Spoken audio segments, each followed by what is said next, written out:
गुरुवार को गुजरात में बीजेपी की गौरव यात्राओं को हरी झंडी दिखाकर रवाना किया। अमित शाह ने अहमदाबाद जिले के जंजारका से एक यात्रा को हरी झंडी दिखाई। ये यात्रा सोमनाथ मंदिर कस्बे में संपन्न होगी। इसके बाद अपराह्न में वो नवसारी जिले के उनाई से 2 अन्य गौरव यात्राओं का अमित शाह शुभारंभ करेंगे। गुजरात में कुल 182 सीटों वाली गुजरात विधानसभा के लिए इस साल के अंत में चुनाव होने हैं। उनाई से एक यात्रा राज्य के आदिवासी क्षेत्र से होते हुए अंबाजी मंदिर तक जाएगी, जबकि दूसरी यात्रा खेड़ा जिले के फागवेल मंदिर शहर में पहुंचेगी। बीजेपी के केंद्रीय मंत्री और राज्य इकाई के नेता अलग अलग जगहों पर यात्रा में शामिल होंगे। बीजेपी ने 8 से 9 दिनों की कुल 5 गौरव यात्राओं की योजना बनाई है। अभियान के तहत पार्टी लगभग 144 विधानसभा क्षेत्रों में प्रचार करेगी।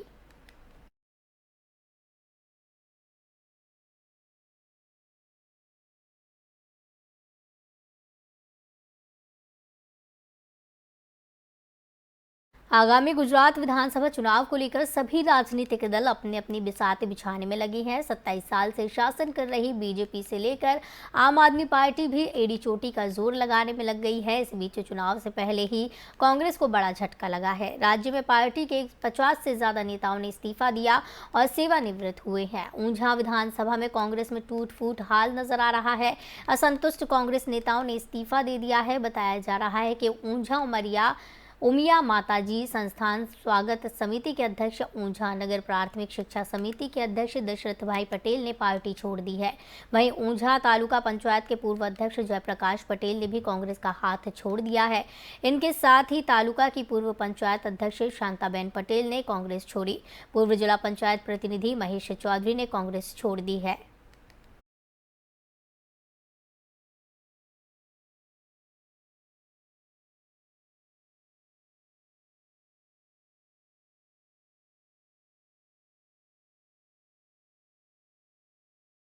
जदयू अध्यक्ष ललन सिंह ने बीजेपी पर जोरदार हमला बोला है। उन्होंने बीजेपी को बहरूपिया बहताते हुए कहा कि बीजेपी देश में आरक्षण खत्म करना चाहती है।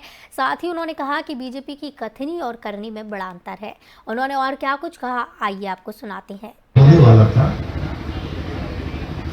तो राष्ट्रीय स्वयंसेवक संघ आरएसएस के जो प्रधान हैं श्री मोहन भागवत जी ने वो इशारा किया था और उन्होंने कहा था कि आरक्षण की जो व्यवस्था है उसकी समीक्षा होनी चाहिए और पुनर्विचार करने का समय आ गया। हम लोग को लग गया था उसी समय कि आरएसएस का अब एजेंडा है आरक्षण के विरोध में, इसलिए कि भारतीय जनता पार्टी कोई काम करती नहीं है। भारतीय जनता पार्टी एक चेहरा है आरएसएस का। असल वहां जो कठपुतली का जो तार होता है ना, कठपुतली का तार आरएसएस के नागपुर मुख्यालय में रहता है और वहीं से जैसे जैसे हिलाया जाता है वैसे वैसे कठपुतली नाचती है। तो ये आगाज उसी समय दिखाई पड़ता है। तो अब और उसका अब दिखाई पड़ने लगा है धरातल पर। जो उनके षड्यंत्र का जो भाग था, हिस्सा था, वो अब धरातल पर धीरे धीरे दिखने लगे। भारतीय जनता पार्टी का एक बात बताते हैं, पोल तो खोल ही रहे हैं और इसको पोल खोलते रहेंगे, लेकिन अपने गांव में आप लोगों ने बहुरूपिया देखा है? बहुरूपिया देखा है ना?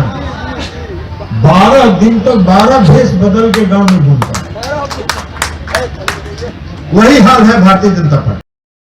महाराष्ट्र के पूर्व मुख्यमंत्री उद्धव ठाकरे ने चुनाव आयोग को एक पत्र लिखकर आरोप लगाया है कि चुनाव चिन्ह दिए जाने में उनके साथ भेदभाव किया गया। रिपोर्ट्स के मुताबिक उद्धव ठाकरे ने पत्र में 12 बिंदुओं पर अपनी बात कही। बताया जा रहा है कि इन 12 बिंदुओं में उन्होंने चुनाव आयोग पर गंभीर आरोप लगाए हैं। चुनाव आयोग ने अंधेरी ईस्ट का उपचुनाव लड़ने के लिए उद्धव ठाकरे गुट को चुनाव चिन्ह जलती हुई मशाल दिया था। इसके अलावा पार्टी के लिए उन्हें शिवसेना उद्धव बाला साहेब ठाकरे नाम आवंटित किया गया था। वहीं एकनाथ शिंदे गुट को चुनाव चिन्ह तलवार ढाल और पार्टी का नाम बाला साहेब बांची शिवसेना आवंटित किया गया है।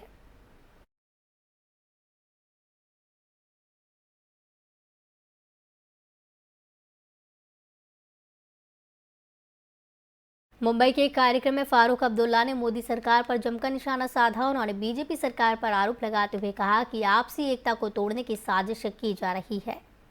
उन ताकतों से लड़ना है जो देश को कमजोर कर रही हैं, और वो ताकत बाहर नहीं है, वो अंदर है, हम में है।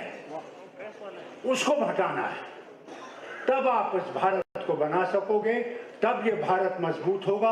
आज हालत देखिए भारत की क्या है, महंगाई देखिए कहां पहुंची। आज गरीब पिस रहा है, घर में बच्चे पढ़े लिखे हैं मगर कहीं नौकरी नहीं है।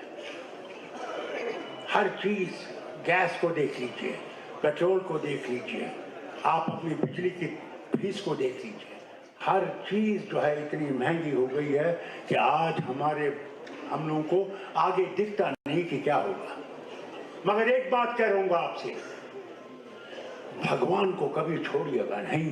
भगवान और अल्लाह ही है जो हम लोगों को इन मुश्किलों से निकालेगा। ये याद रखिएगा, हिम्मत रखिएगा, हिम्मत रखिएगा। इस बुलेटिन में फिलहाल इतना ही। खबरों का सिलसिला लगातार जारी है। मुझे दीजिए इजाजत। आप बने रहिए FM न्यूज़ के साथ।